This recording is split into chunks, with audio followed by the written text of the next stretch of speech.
channel. Don't forget to subscribe and hit the notification bell para ma-notify ka sa mga bagong upload ko. So yun guys, ang gagawin po natin ngayon sa aking first vlog ay gagawa po ako ng isang tutorial kung ano ang ginagamit kong pang-edit o apps na walang watermark. So yun guys, panoorin niyo itong video na to hanggang sa huli. Bounds.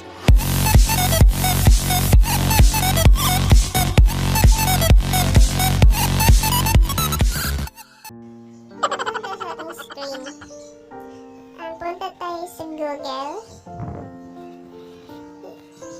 Search natin yung Easy Market. Easy Market. Ayan, i-click natin yung pinakauna. Hintayin lang natin this is loading. And dito na po tayo. I-click natin yung download now. Ayan, click yung download. Hintayin lang natin. Ayan, tapos na po nag-download guys. Click natin siya. I-click nyo yung install. Hintayin na natin siya mag-install guys.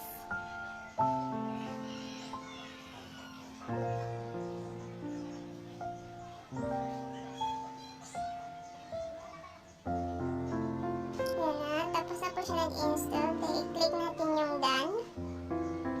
Ayan, balik tayo sa ating screen. So yun guys, nandito tayo sa ating home screen. I-click natin yung app na dinownload natin guys. Yung Easy Market. Click nyo yan. At mag-search po tayo sa KINEMASTER. KINEMASTER guys. Yung video editor po. Click natin yan. At click natin yung my version sa gilid. Ayan. Yung pinili kong version is yung luma, yung 4.7. At click yung download sign. And click yung pre-download. Kapag click nyo yung pre-download guys, may lalabas po na ads. At panoorin lang natin yun guys. Kasi pagtapos nyan, dyan pa magsimula mag-download siya guys. Tapusin natin yung ads na yan. Pagkatapos ng i-X nyo lang sa taas eh. So malapit na po siya matapos guys. So guys, tapos ang po i-X natin yan. Ayan po, nagsisimula na po siya nag-download guys. Hanggang sa taas na kayo yan.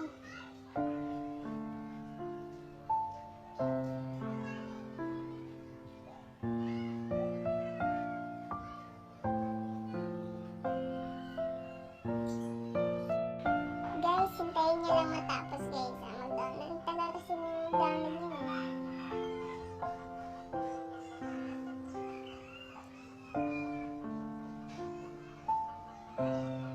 Huwag lang kayong antokin guys.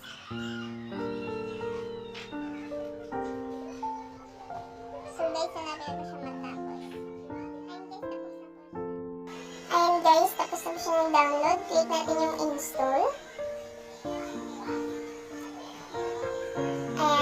I-click natin ulit yung install guys. Hintayin lang natin guys siya mag-install. Kasi tagal ko siya mag-install guys.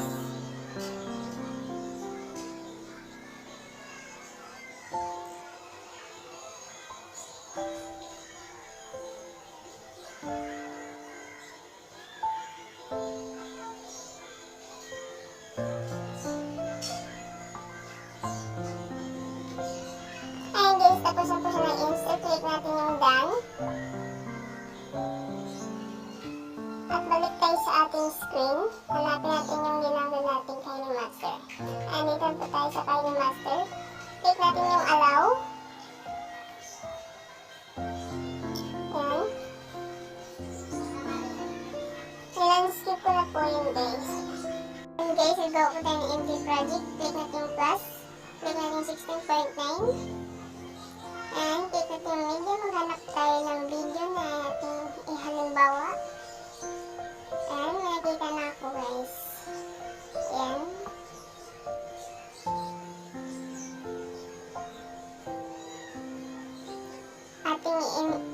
export guys para malaman natin kung wala talaga siyang watermark. Kaya na-export ko muna. Para pakita ko talaga sa inyo na wala talaga siyang watermark.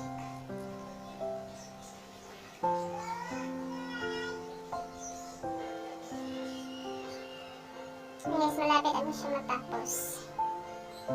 Ayan, tapos na po guys, i-click natin yung play. Ayan, i-click natin yung video system. Ayan, nag-play na po siya. Ayan, wala talaga siyang watermark guys.